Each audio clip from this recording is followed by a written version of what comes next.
Minority బుజ్జగింపు చర్యలు బీహార్లో లాలూ ప్రసాద్ యాదవ్ నేతృత్వంలోని ఆర్జేడీ చేస్తుంది. అక్కడ ఉన్నటువంటి కాంగ్రెస్ పార్టీ చేస్తుంది. అదే సందర్భంలో ఒకప్పుడు ఇలాంటి సెక్యులర్ వర్డ్స్ మాట్లాడే వాళ్ళల్లో నితీష్ కుమార్ కూడా సిద్ధవస్తుడు. అక్కడ లాలూని ఢీకొనాలంటే ముస్లింలకి పక్షపాతిగా ఉండేటటువంటి దాంట్లో పోటీ పడుతున్నట్టుగా నితీష్ కుమార్ కూడా చేసుకొచ్చాడు. అయితే భారతీయ జనతా పార్టీ పొత్తు పెట్టుకున్న తర్వాత ముస్లిం ఓట్లు అక్కడ నితీష్ కుమార్ కూడా రావట్లేదు. అయితే ఇప్పుడు ముస్లిం సామాజిక వర్గానికి సంబంధించినటువంటి కొంతమంది పెద్దలు కలిసి అక్కడ ఒక భారీ వక్ఫ్ అనుకూల ఇది వక్ఫ్కి వ్యతిరేకంగా పెడుతున్నటువంటి బిల్లుకు వ్యతిరేకంగా ఒక మీటింగ్ పెట్టి ఆ మీటింగ్కి నితీష్ కుమార్ని పిలిస్తే నితీష్ కుమార్ అటెండ్ కాబోతున్నారు అన్నటువంటి ముందు జరిగినటువంటి ప్రచారం. ఆ గ్రూప్ కూడా జేడీయూకి సంబంధించినటువంటి వాళ్ళు అందుకు తగ్గట్టుగా ప్రచారం కూడా చేసుకుంటూ వచ్చారు.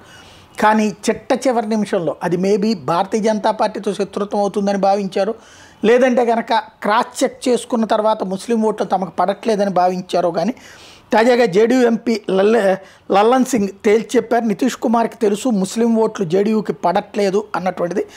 అలాంటి సందర్భంలో ఏదైతే భారీ మీటింగ్ జమియత్ ఏర్పాటు చేసినటువంటి వక్ఫ్కి వ్యతిరేకంగా పాట్నాలో ఏర్పాటు చేసినటువంటి మీటింగ్కి అటెండ్ కావట్లేదు అన్నటువంటి విషయాన్ని తేల్చి చెప్పారు. తద్వారా నితీష్ అక్కడ ఓ రకంగా రైటిస్ట్ ఐడియాలజీ వైపుకి టర్న్ అయ్యారన్నమాట.